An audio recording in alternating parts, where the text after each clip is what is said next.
নৈমিষারণ্য হল এমন একটি পবিত্র বন যার কথা রামায়ণ মহাভারতের সাথে পুরাণ সাহিত্যেও উল্লেখ পাওয়া যায়। নৈমিষারণ্য হল সেই বন যেখানে ঋষিদের একটি বিশাল সমাবেশ ছিল এবং এখানেই প্রথমবার পুরাণ বর্ণিত হয়েছিল। এই বন 60,000 ঋষির আবাসস্থল ছিল। এই বনটি গোমতী নদীর তীরে অবস্থিত। এই বনেই চোখের পলকে ঋষি গৌড়মুখ অসুরদের বাহিনীকে ধ্বংস করেছিলেন।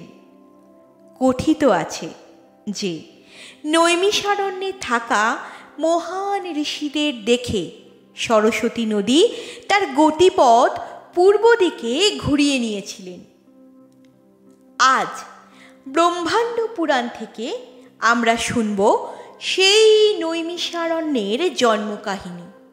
তাহলে চলুন গল্পটি শুনে নেওয়া যাক, কিন্তু তার আগে অবশ্যই আমার চ্যানেলটি সাবস্ক্রাইব করতে হবে প্রতিদিন এমন নতুন নতুন গল্প শোনার জন্য। তাহলে চলুন চ্যানেলটি সাবস্ক্রাইব করে আমাদের আজকের গল্পটি শুনে নিন। ব্রহ্মাকে কেউ কোনো দিন সৃষ্টি করেনি, তাই তিনি স্বয়ম্ভূ। তাই ব্রহ্মা একদিন স্থির করেছিলেন যে তিনি মাটি, আকাশ, গাছপালা, খাদ্যশস্য সব কিছুর পর অবশেষে মানুষের জন্ম দেবেন। তাই তিনি প্রথমে মুনি ঋষিদের সৃষ্টি করলেন। তারপর তাদের বললেন, অবিলম্বে তোমরা তপস্যা শুরু করো। মুনিরা বললেন, আমরা কোথায় তপস্যা শুরু করব? তখন ব্রহ্মা বললেন, আমি একটি চক্র ছুঁড়ে দিচ্ছি। এই চক্রটি যেখানে গিয়ে পড়বে সেখানটাই হবে তোমাদের তপস্যা ক্ষেত্র। এই বলে তিনি একটি চক্রকে ছুঁড়ে দিলেন। ঋষিরা হৃষ্টচিত্তে আনন্দিত ও উৎফুল্লিত হয়ে ওই চক্রটিকে অনুসরণ করতে লাগলেন। চক্রটি ঘুরতে ঘুরতে শেষ পর্যন্ত গোমতী নদীর তীরে প্রাকৃতিক সৌন্দর্যে পরিপূর্ণ এক জায়গায় মাটিতে পতিত হল।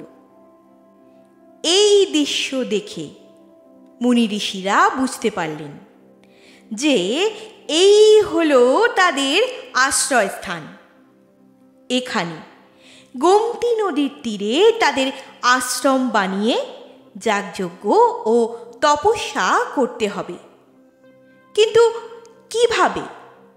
কে তাদের আশ্রম বানিয়ে দেবে? ইতস্তত ভাবতে লাগলেন ঋষিগণ।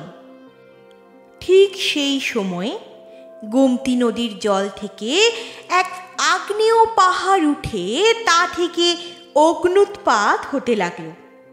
পাশে অরণ্যে ছিটকে পড়ল অসংখ্য সোনার টুকরো। তাছাড়া গলিত লাভায় সেই স্থান ভরে গেল।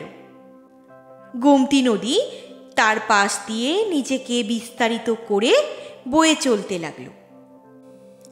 এদিকে ব্রহ্মার আদেশে দেব শিল্পী বিশ্বকর্মা সেই সোনা দিয়ে সেখানে বিরাট আশ্রম বানিয়ে দিলেন। ব্রহ্মা যে ধর্মচক্রটি নিক্ষেপ করেছিলেন সেই ধর্মচক্রের নেমি ওই অরণ্যে এসে পড়েছিল। তাই ওই জায়গার নাম হল নৈমিষারণ্য।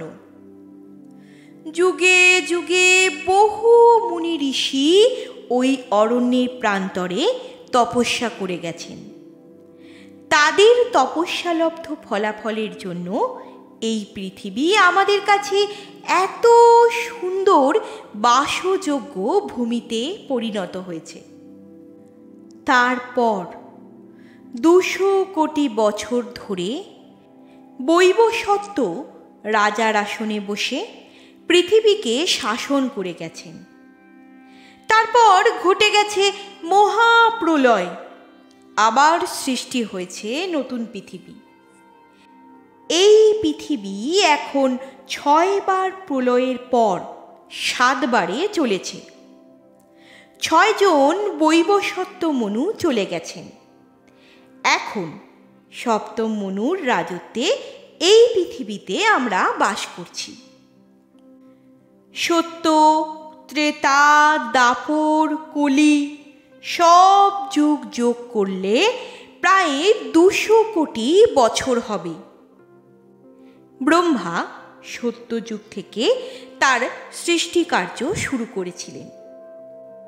সেই সময় ব্যাসদেবের প্রিয় শিষ্য সূত লোমহর্ষ মুনি সেই নৈমিষারণ্যে উপস্থিত হন।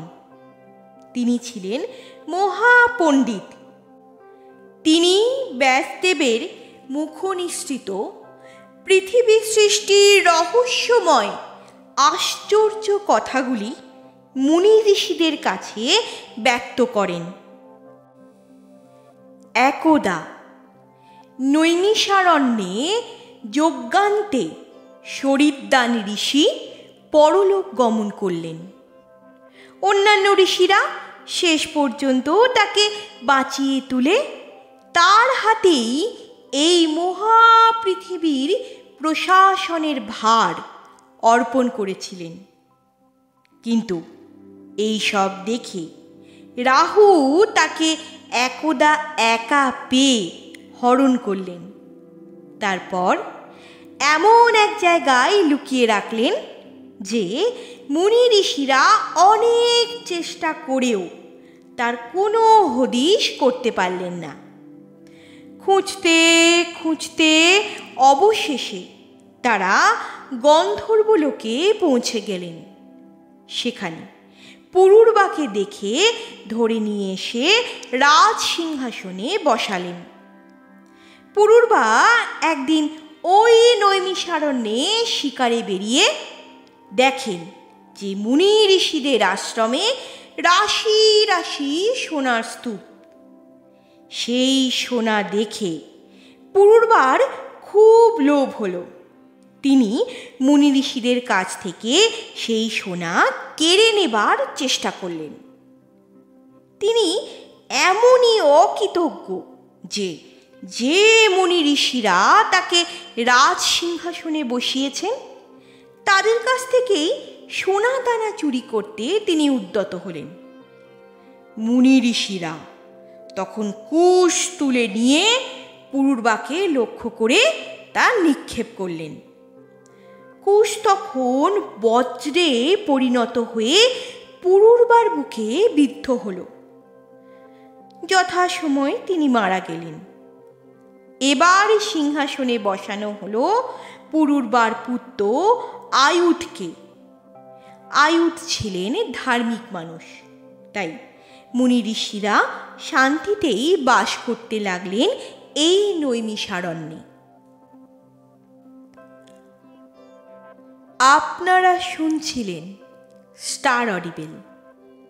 স্টার অডিবেলের আমাদের আজকের নিবেদিত গল্প ছিল ব্রহ্মাণ্ড পুরাণ থেকে নৈমিষারণ্যের জন্মকাহিনী।